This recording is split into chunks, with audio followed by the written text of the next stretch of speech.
नमस्कार दोस्तों, स्वागत है आपका हमारे यूट्यूब चैनल फोकस पावर पे। तो आज हम लेकर आए हैं बीआरओ ग्रीफ का मेडिकल एग्ज़ाम का प्रोसेस कि किस तरीके से मेडिकल एग्ज़ाम लिया जाता है, क्या क्या चीज़ उसमें मेडिकल एग्जामिनेशन में चेक की जाती है, सब चीज़ हम डिस्कस करेंगे। वीडियो के लास्ट में आपको इम्पोर्टेंट सजेशन भी दूंगा जो कि आपके एग्ज़ाम में हेल्प करने वाली है, मेडिकल एग्जामिनेशन में हेल्प करने वाली है। बाकी स्टेप बाय स्टेप प्रोसेस बताऊँगा। जो सीक्वेंस होगा थोड़ा आगे पीछे हो सकता है, वो हर बार अलग होता है, डिपेंड करता है कि डॉक्टर्स किस तरीके से मेज़र करते हैं। तो बाकी जो सीक्वेंस आगे पीछे हो सकता है, लेकिन पॉइंट ये सभी पॉइंट आपको इंक्लूड कर दिए जाएंगे जो भी आपका मेडिकल एग्जामिनेशन में टेस्ट होने वाला है। तो सबसे पहला जो आपका पॉइंट होगा, आपको रिपोर्टिंग टाइम, जो भी आपका रिपोर्टिंग डेट होता है उस डेट को आपको रिपोर्टिंग करनी है। तो अभी जो ये बीआरओ व्हीकल मैकेनिक के मेडिकल एग्जामिनेशन शुरू हो रहे हैं 2 सितंबर से 14 सितंबर तक, तो उसके अकॉर्डिंग मैं आपको एक्सप्लेन कर देता हूँ। बाकी जो आगे अदर ट्रेड की जो ये मेडिकल एग्जामिनेशन होने वाला है सबके लिए सेम है, बस मैं डेट का रेफरेंस व्हीकल मैकेनिक का ले रहा हूँ। आप किसी भी ट्रेड से हो, मेडिकल एग्ज़ाम तक पहुँच चुके हैं, सबके लिए प्रोसेस सेम होने वाला है। तो सबसे पहला पॉइंट है आपको रिपोर्टिंग टाइम। तो जैसे 2 सितंबर को एग्जामिनेशन है या किसी भी ट्रेड का अदर डेट को एग्जामिनेशन है, तो आपको रिपोर्टिंग टाइम, सबसे पहले आपको रिपोर्टिंग करनी है जिस टाइम पे लिखा गया है उस टाइम पे रिपोर्टिंग करनी है। बाकी जब आपकी एंट्री हो जाती है सेकंड पॉइंट पे आपका क्या होता है, आपको वेट करना होता है, बिठाया जाएगा या और आपके जो भी वेरिफिकेशन होंगे कि आपका लिस्ट में नाम है कि नहीं है। अगर डॉक्यूमेंट चेक करेंगे तो वो ठीक है, नहीं तो डॉक्यूमेंट ज़्यादातर लास्ट में चेक होंगे। नहीं तो आपके जो वेरिफिकेशन है, मैंडेटरी वेरिफिकेशन है, जैसे कि हाँ इसने क्वालिफाई किया है, वो सब नॉर्मल चेक करके और थोड़ा वेटिंग के बाद फिर सिलेक्शन प्रोसेस शुरू हो जाता है, मेडिकल एग्जामिनेशन का प्रोसेस शुरू हो जाता है। तो इसमें सबसे पहले जो होता है हाइट को मापा जाता है कि जिस भी कैंडिडेट की हाइट होती है, आपने देखा होगा फिजिकल हुआ, फिजिकल में केवल रनिंग होती है और ज़्यादा कुछ नहीं होता है, उसके बाद सीधे ट्रेड टेस्ट के लिए भेज देते हैं। तो मेडिकल में आपका वेट नापा जाएगा और हाइट नापी जाएगी, फिर वेट नापा जाएगा, थोड़ा स्पेलिंग में मिस्टेक हो गई है दोनों की, वो आप करेक्शन कर देना। हाइट नापी जाएगी और वेट नापा जाएगा। उसके बाद आपका चेस्ट नापा जाएगा। नंबर 5 जो प्रोसेस है, सबसे पहले आपको रिपोर्टिंग ऑन टाइम पे करनी है, वेटिंग होगा, जो आपका वेरिफिकेशन होगा। मेन यहाँ से शुरू होता है आपका हाइट से मेडिकल चेकअप। हाइट होगी, वेट होगा, चेस्ट होगी, चेस्ट नापी जाएगी। बाकी 5 सेंटीमीटर का जो एक्सपेंशन होता है वो सभी के लिए मैंडेटरी होता है। फिर नंबर 6 पे विज़न चेक होगा आपका विद ग्लासेस और विदाउट ग्लासेस। जैसे किसी के ग्लासेस लग रखे हैं, चश्मा लगा हुआ, तो उसका बिना चश्मे के और चश्मे के साथ दोनों तरीके से डिस्टेंस विज़न चेक होता है। ये सब चेक होने के बाद फिर नियर विज़न चेक होता है। आपको कोई बुक दे देंगे जिसमें बारीक लेटर में लिखा होगा, यानी कि बिल्कुल छोटे छोटे अक्षरों में लिखा होगा, तो उससे नियर विज़न का टेस्ट भी ले लेंगे सेम जगह पे। अब नेक्स्ट चलते हैं, उसके आगे 7 के बाद आगे कौन कौन से पॉइंट है वो सब डिस्कस करने वाले हैं। तो फिर आप देख पा रहे होंगे कलर ब्लाइंडनेस। तो आपका नियर विज़न चेक हो गया, तो उसी टाइम आपको एक बुकलेट दे देंगे जिसमें कलर ब्लाइंडनेस का चेक किया जाता है। तो 10 से 12 पन्ने की बुकलेट होती है, उसमें से आपको कोई से भी पेज का पूछ सकता है कि ये कौन सा नंबर है, तो वो आपको आइडेंटिफाई करना है कलर ब्लाइंडनेस में। फिर नेक्स्ट जो स्टेप होगा वो भी स्क्विंट आई से होता है। जैसे आईज का किसी का दिक्कत हो जाती है कि मतलब जिधर देखना चाह रहा ऐसे देखता तो उधर है, लेकिन लगता है ऐसे कि दूसरी तरफ देख रहा है, तो उसी को क्या बोलते हैं, स्क्विंट आइज कहते हैं। तो इसका क्या आप किसी ऑब्जेक्ट के द्वारा फोकस करने के लिए बोल सकते हैं या फिर किसी लाइट पे फोकस करने के लिए बोल सकते हैं। तो इस तरीके से इसका टेस्ट करेंगे। जैसे लाइट को घुमा दिया तो उसके अकॉर्डिंग डॉक्टर बोल सकता है कि आपको इधर आपको आइज घुमानी है। तो फिर नेक्स्ट चलते हैं बीपी चेक पे।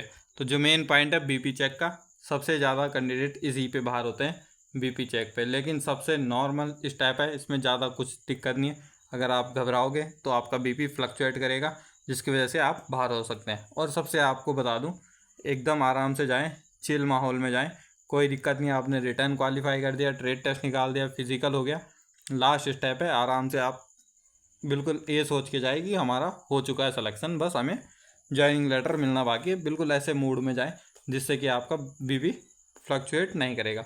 बाकी अगर किसी को बीपी की दिक्कत आती है तो ऐसा नहीं होता है, आपको 2-3 बार डॉक्टर चेक करते हैं। एक बारी में ऊपर नीचे हो गया तो डॉक्टर चेक करते हैं। बाकी जब सबका सिलेक्शन प्रोसेस हो जाता है, सबका मेडिकल हो जाता है तो उसके बाद भी एक बार चेक किया जाता है। बाकी डिपेंड करता है डॉक्टर्स के मूड पे डिपेंड करता है, लेकिन जो बीआरओ के अभी तक जितने भी एग्जामिनेशन हुए मेडिकल एग्जामिनेशन, सभी में जो डॉक्टर होते हैं काफ़ी सपोर्टिव डॉक्टर होते हैं, वो आपको सपोर्ट करते हैं। आपको कोई दिक्कत घबराने की ज़रूरत नहीं है। अगर आपका बीपी फ्लक्चुएट भी हो गया तो लेकिन जो लास्ट टाइम पे वो काउंट करेंगे, आप 1-2 बार चेक करवा सकते हो, कहीं किसी भी पॉइंट पे आप चेक करवा सकते हो। जैसे किसी कहीं पे पॉइंट मिल गया तो वो एक बार री मेडिकल से पहले वहीं चेक कर लेते हैं, तो वो आप चेक कर लो। अगर दोबारा में हो जाता है आपका तो ठीक है, नहीं तो आपको री मेडिकल दे देंगे। तो इस तरीके से होता है, आपको बीपी पे मेन फोकस करना है। अगर किसी का पता है कि मुझे बीपी की दिक्कत है तो दवाई वगैरह जो डॉक्टर रिकमेंड करते हैं उनके या जो चलती है उसे लेके आप जा सकते हो मेडिकल के लिए। उसके बाद पल्स रेट चेक होती है और ऑक्सीजन लेवल चेक होता है आपके बॉडी का। आपको होता है पल्स रेट और ऑक्सीजन चेक एक साथ ही हो जाता है, एक ही गैजेट होता है जो उसमें।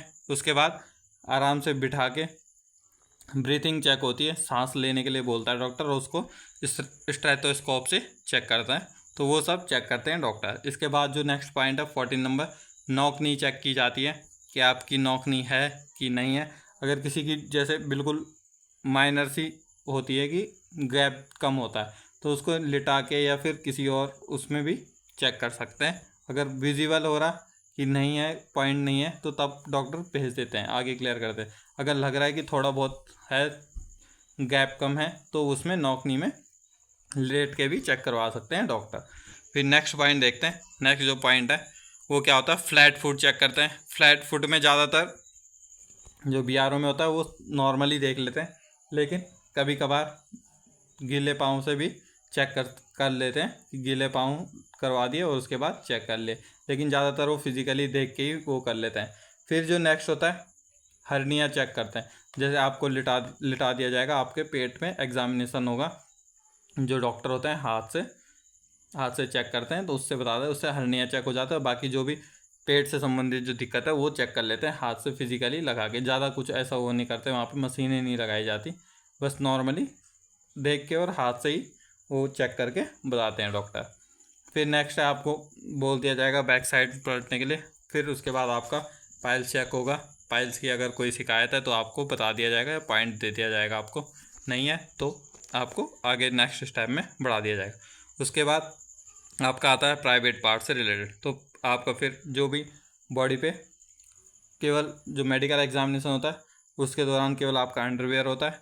जो प्राइवेट पार्ट चेक होता है उस समय आपको वो निकालना होता है। उसके बाद आपका जो फोर स्किन होती है प्राइवेट पार्ट्स की वो देखा जाता है, उसकी स्लाइडिंग, जो फोर स्किन की स्लाइड है जो आगे और पीछे हो रहा है वो प्रॉपरली हो रहा है नहीं हो रहा है, ये एग्जामिनेशन किया जाता है। बाकी आपका टेस्टिकल्स होते हैं जो अंडाशय होते हैं उसको देखा जाता है, साइज़ देखा जाता है, छोटे बड़े तो नहीं है, बस यही देखा जाता है जो मेन पॉइंट होते हैं मेडिकल एग्जामिनेशन में। उसके बाद जो है नोज़ चेक की जाती है।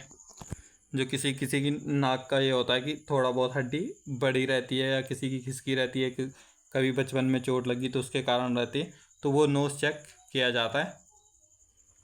फिर नेक्स्ट होता है ईयर चेक किया जाता है। तो जो कान चेक किया जाता है उसमें आपको मेडिकल में जाने से पहले वैक्स को ज़रूर क्लीन करा दें, नहीं तो आपका ये हो सकता है कि हर चीज़ में आप फिट हो लेकिन ईयर वैक्स क्लीन ना करने के कारण आपको पॉइंट मिल जाए और आप री मेडिकल में पहुंच जाओ और सीधे आपका 2 महीने वेस्ट हो जाएंगे, जिसके कारण आप हर चीज़ में फिट हो लेकिन आपने ईयर साफ करके नहीं गए और उसी पे पॉइंट मिल गए, उसमें आपका री मेडिकल हो गया।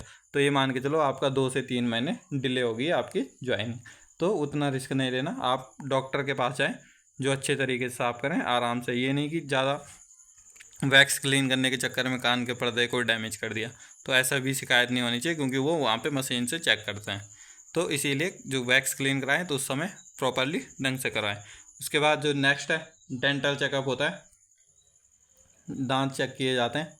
उसमें अगर किसी का फीलिंग वगैरह है या फिर किसी का थोड़ा जो होल टाइप का है दांत में, तो उसमें आप फीलिंग करा के जा सकते हैं प्रॉपरली, बढ़िया तरीके की फीलिंग, जो अच्छी क्वालिटी की जो फीलिंग होती है जिससे ज़्यादातर पता नहीं चलता, तो वो आराम से फीलिंग करवा के जाओगे तो ज़्यादा दिक्कत नहीं होती है। बाकी डॉक्टर को आपका मैंने बता दिया काफ़ी सपोर्टिव डॉक्टर होते हैं। आपको जो मेन पॉइंट है, ज़्यादातर जो कैंडिडेट बाहर होते हैं वो बीपी पे होते हैं, वो इसीलिए होते हैं क्योंकि वो घबरा जाते हैं। बीपी नॉर्मल रहता है उनका, लेकिन वहाँ पे जाके घबरा जाते हैं। तो उसके लिए भी बता दिया मैंने, वो बाद में एक बार चेक करेंगे। बाकी आपका जिनका भी 2 सितंबर या 3 सितंबर को जो भी मेडिकल एग्जामिनेशन होगा, वो अपना जो एक्सपीरियंस है वहाँ पे किस तरीके से मेडिकल हुआ वो ज़रूर उस ग्रुप में शेयर करें। ग्रुप में सभी जुड़े हुए हैं तो वो ज़रूर शेयर करें, हर एक स्टेप को शेयर करें। जिस तरीके से मैंने शेयर किया उस तरीके से आप ग्रुप में एक लंबा चौड़ा मैसेज करके भी शेयर कर सकते हैं कि हमारी एंट्री इस टाइम पे हुई, ये चीज़ करा गया है हमारे साथ, और ये चेक पहले हो रहा है, ये बाद में हो रहा है। वो सब चीज़ आप अपने मैसेज में करेंगे ताकि जो आगे वाले कैंडिडेट हैं उनके लिए गाइड हो जाए। बाकी आपको ऐसा कुछ नहीं करना कि अब मेडिकल लिस्ट में जिसका नाम आ गया है वो मतलब 100% उसका सिलेक्शन पक्का है। तो ऐसा नहीं करना कि अब हम बता देंगे तो दूसरे को फ़ायदा होगा। अब किसी को फ़ायदा नहीं होने वाला है, तो आप आराम से शेयर कर सकते हो। बाकी नेक्स्ट जो है, ये सब चीज़ चेक होने के बाद आगे पीछे हो सकता है पॉइंट। उसके बाद होता है रिज़ल्ट अनाउंसमेंट, जो कि आपका दिन तक हो जाएगा, जिस भी बैच के अकॉर्डिंग होगा आपका। तो जैसे 2 सितंबर से 14 सितंबर तक है, तो अलग अलग बैच का जो होगा उनका रिज़ल्ट अनाउंसमेंट कर दिया जाएगा। बाकी जो होता है फिर उसके बाद ज्वाइनिंग के लिए पूछा जाता है नेक्स्ट डेट, या फिर जब किसी का जैसे ये मेडिकल प्रोसेस ख़त्म हो गया, जैसे लॉन्ग टर्म में चल रहा है 2 से 14 तक चल रहा है, तो वो मेडिकल प्रोसेस ख़त्म होने के नेक्स्ट डे के बाद भी ज्वाइनिंग के लिए भी बोल सकते हैं। या फिर अगर किसी का डॉक्यूमेंट वेरीफाई होते हैं, डॉक्यूमेंट का कुछ इशू आ गया, किसी का कास्ट सर्टिफिकेट का इशू आ गया, तो वो जिसके पास डॉक्यूमेंट नहीं है तो उसको क्या वहाँ पे एक एप्लीकेशन लिखनी पड़ती है, रिक्वेस्ट फॉर्म। उसमें लिखनी पड़ती है कि मैं अभी लेट ज्वाइनिंग करूँगा क्योंकि मेरा डॉक्यूमेंट पूरे नहीं है अभी या अवेलेबल नहीं है। तो इस तरीके में कुछ दिक्कत आती है तो आप लेट ज्वाइनिंग ले सकते हो। बाकी आप बता सकते हो कि कब तक मैं ज्वाइन कर लूँगा, कब तक बनाऊँगा। फिर इसके अलावा जो फिट नहीं होते, जिनको पॉइंट मिल जाता है, वो री मेडिकल के लिए जाते हैं। बाकी री मेडिकल में आपको लगभग 60 दिन का समय दिया जाता है। 60 दिन के अंदर आप चेकअप करा सकते हैं। अगर आप फिट हो जाते हैं तो आपको भी ज्वाइनिंग लेटर मिल जाएगा। तो ये होता है सिलेक्शन प्रोसेस मेडिकल एग्जामिनेशन का, बीआरओ ग्रीफ का। चाहे आप कोई सी भी ट्रेड का हो, व्हीकल मैकेनिक हो, डीएस हो, स्टोर कीपर हो, हर ट्रेड का जितनी भी बीआरओ व्हीकल मैकेनिक की वैकेंसीज आती हैं, उन सभी का सिलेक्शन प्रोसेस ये रहता है। तो आज के लिए इतना ही, और आपके मेडिकल एग्जामिनेशन के लिए बेस्ट ऑफ लक। ये जो आपका मेडिकल एग्जामिनेशन है, बिना घबराए जाना है, क्योंकि इसी से आपका फ्यूचर डिसाइड होने वाला है। तो आज के लिए इतना ही, और बाकी जो भी अपडेट हो ग्रुप में ज़रूर शेयर करें ताकि आगे वाले जो कैंडिडेट है उनके लिए काफ़ी हेल्पफुल हो सके। और चैनल को सब्सक्राइब करना बिल्कुल ना भूलें, और जो भी कैंडिडेट आपके साथ आते हैं ग्रुप में उनको ज़रूर रिकमेंड करें focus power officer YouTube channel को। तो आज के लिए इतना ही, धन्यवाद, जय हिंद।